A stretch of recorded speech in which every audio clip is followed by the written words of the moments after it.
Hi friends, welcome to ఈహా blogs. ఈరోజు మనం వెళ్తున్న టెంపుల్ రత్నాలయం టెంపుల్. ఒకసారి మనం అందరం దర్శించుకుందాం రండి. ఈ టెంపుల్ మనకి షామీర్పేట అలియాబాద్ వెళ్ళే దారిలో ఉంటుందండి. ఈ టెంపుల్లో మనకి వెంకటేశ్వర స్వామి మనకి 10 అడుగుల ఎత్తులో కనబడతారండి.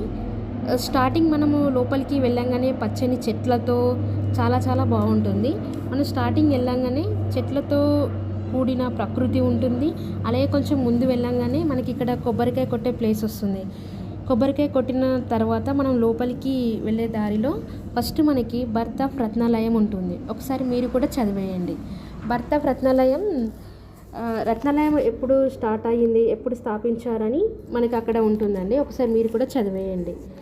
ఈ టెంపుల్ లోపలికి వెళ్ళగానే మనకి ఫస్ట్ 10 అడుగుల ఎత్తులో వెంకటేశ్వర స్వామి కనబడతారండి. ఈ ఆలయం స్థాపనకు సంబంధించిన పూజ 2001 ఏప్రిల్ 26న శ్రీ త్రిపురానంద స్వామి చేత జరిగింది.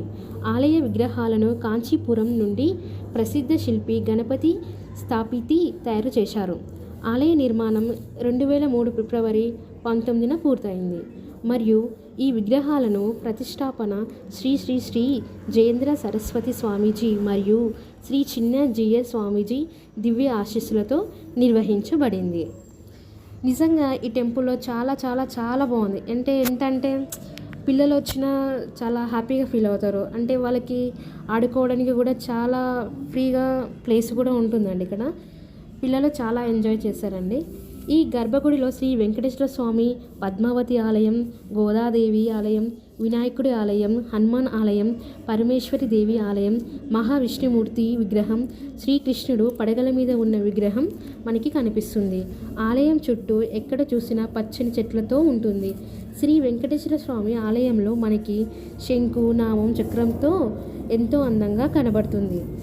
ఇంకా ఈ టెంపుల్లో మనకి గోశాల కూడా ఉంటుందండి. మనం టెంపుల్కి వెళ్ళినప్పుడు ఒకసారి గోశాలను కూడా దర్శించుకోండి. అలాగే వాటికి కొంచెం ఫుడ్ కూడా పెట్టండి. అక్కడ మనకి కూరగాయలు, క్యారెట్, బనానా కూడా దొరుకుతుందండి. ఒకసారి వాటి ఆశీర్వాదం కూడా తీసుకోండి.